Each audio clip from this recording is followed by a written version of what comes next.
Friends, എല്ലാവർക്കും എൻ്റെ ചാനലിലേക്ക് സ്വാഗതം. ഇന്ന് ഞാനിവിടെ ഉണ്ടാക്കാൻ പോകുന്നത് ഒരു കോക്കനട്ട് ബർഫിയാണ്. കുട്ടികൾക്കും വലിയവർക്കൊക്കെ ഒരുപോലെ ഇഷ്ടപ്പെടുന്ന ഒരു ഡെസേർട്ടാണ്. അപ്പോൾ ഇതുവരെ എൻ്റെ ചാനൽ സബ്സ്ക്രൈബ് ചെയ്തിട്ടില്ലാത്ത എല്ലാവരും എൻ്റെ ചാനൽ ഒന്ന് സബ്സ്ക്രൈബ് ചെയ്തേക്കണം. അതുപോലെ തന്നെ തൊട്ടടുത്തുള്ള ബെല്ലൈക്കൺ ഒന്ന് അമർത്താൻ മറക്കരുത്. അപ്പോൾ നമുക്ക് വീഡിയോയിലേക്ക് പോകാം.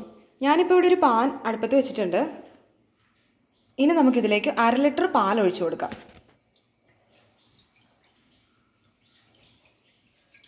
അപ്പോൾ നമ്മുടെ പാലൊന്ന് പതുക്കെ തിളയ്ക്കാനായിട്ട് തുടങ്ങിയിട്ടുണ്ട്. ഇനി നമുക്കതിലേക്ക് കുറച്ച് പഞ്ചസാര ചേർത്ത് കൊടുക്കാം. ഞാനിവിടെ ഒരു 1/2 കപ്പ് പഞ്ചസാരയാണ് ചേർത്ത് കൊടുക്കുന്നത്. പഞ്ചസാരയൊക്കെ അവരവരുടെ ഇഷ്ടത്തിന് മധുരത്തിനനുസരിച്ച് കൂട്ടുകയോ കുറയ്ക്കുകയോ ഒക്കെ ചെയ്യാവുന്നതാണ്. അപ്പോൾ നമ്മൾ ഇട്ട് കൊടുത്ത് പഞ്ചസാരയൊക്കെ ഒന്ന് അലുത്ത് വന്നിട്ടുണ്ട്. ഇത് നന്നായിട്ടൊന്ന് ഒരു വറ്റി വരുന്ന പരുവം വരെ നമ്മൾ ഇളക്കി കൊടുക്കണം. അതിന് മുമ്പ് കുറച്ച് സാധനങ്ങളൊക്കെ ഇട്ട് കൊടുക്കാറുണ്ട്. അതെന്നാന്ന് ഞാൻ പറഞ്ഞുതരാം. ഞാനിവിടെ ഒരു തേങ്ങ ചിരണ്ടി ക്രഷ് ചെയ്ത് വെച്ചിട്ടുണ്ട്. ഇത് നമുക്ക് ആ പാലിലേക്ക് ചേർത്ത് കൊടുക്കാം. ഇനി ഇത് നന്നായിട്ട് ഇളക്കി കൊടുക്കണം. മൂട്ടിൽ പിടിക്കാത്ത രീതിയിൽ നല്ലപോലെ ഇളക്കിക്കൊണ്ടിരിക്കണം. ഇനി നമുക്കിതിലേക്ക് ഒരു 1/2 ടേബിൾ സ്പൂൺ നെയ്യ് ചേർത്ത് കൊടുക്കാം. ഇനി നമുക്ക് നന്നായിട്ടൊന്ന് ഇളക്കി യോജിപ്പിച്ചു കൊടുക്കാം.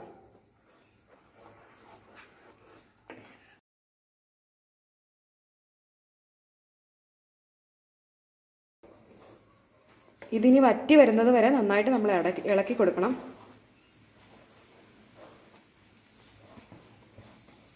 ഇനി നമുക്കിതിലേക്ക് ചേർത്ത് കൊടുക്കേണ്ടത് കോൺഫ്ലവർ ആണ്.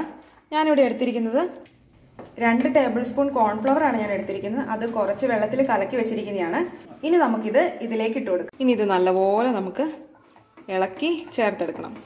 ഇനി നമുക്കിതിലേക്ക് കുറച്ച് ഏലക്കാപ്പൊടി ചേർത്തെടുക്കാം. അതൊക്കെ ഓപ്ഷണലാണ്. ഞാനിവിടെ ഒരു 3 ഏലക്ക പൊടിച്ചതാണ് ചേർത്ത് കൊടുത്തിട്ടുള്ളത്. നല്ലൊരു ഫ്ലേവർ കിട്ടാൻ വേണ്ടിയിട്ട് ചേർത്താണ്. ഇനി നല്ലപോലെ ഇളക്കി നമുക്ക് യോജിപ്പിച്ച് കൊടുക്കണം. എപ്പോഴും ഇത് ലോ ഫ്ലെയിമിലായിരിക്കാൻ വേണ്ടി ശ്രദ്ധിക്കണം.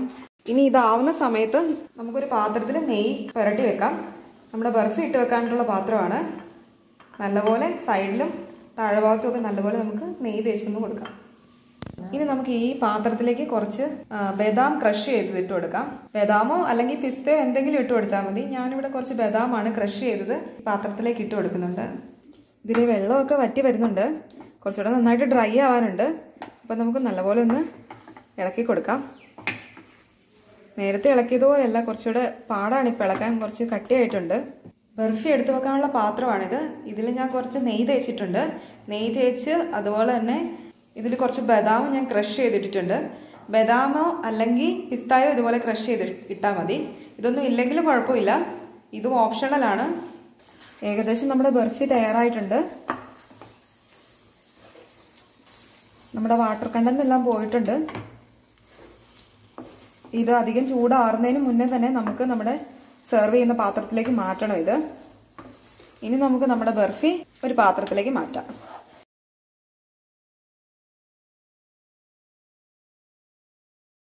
ഇനി നമുക്കിതൊന്ന് അമർത്തി കൊടുക്കണം. അതിന് നെയ്യ് പുരട്ടി ഒരു സ്പൂൺ വെച്ചിട്ട് വേണം ഇതൊന്ന് സെറ്റാക്കി കൊടുക്കാൻ വേണ്ടിയിട്ട്. അപ്പം നമ്മളിത് സെറ്റ് ചെയ്ത് കൊടുത്തിട്ടുണ്ട്. ഇനി ഇത് നമുക്ക് ഫ്രിഡ്ജിൽ വെച്ച് കൊടുക്കണം. ഇതിനിപ്പം ചൂടുണ്ട്. ചൂടാറി കഴിഞ്ഞതിന് ശേഷം ഇത് നമുക്ക് ഫ്രിഡ്ജിൽ വെച്ച് 1 മണിക്കൂർ തണുപ്പിച്ച് കൊടുക്കാം. അപ്പോൾ നമ്മുടെ ബർഫി തയ്യാറായിട്ടുണ്ട്. ഇനി നമുക്കിതൊരു പ്ലേറ്റിലേക്ക് മാറ്റാം.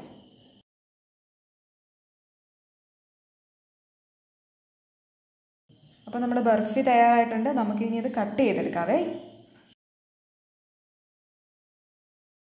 അപ്പോൾ നമ്മുടെ കോക്കനട്ട് ബർഫി തയ്യാറായിട്ടുണ്ട്. വളരെ ഈസി ആയിട്ട് നമുക്ക് തയ്യാറാക്കി എടുക്കാൻ പറ്റുന്ന ഒരു ഡെസേർട്ടാണ്. എല്ലാവരും ഒരു പ്രാവശ്യം ഇത് ട്രൈ ചെയ്ത് നോക്കണം. ട്രൈ ചെയ്ത് നോക്കി ഇഷ്ടപ്പെട്ടാൽ എല്ലാവരും ലൈക്ക് ചെയ്യുക, ഷെയർ ചെയ്യുക, പിന്നെ കമൻറ്റ് ചെയ്യാനും മറക്കരുത്.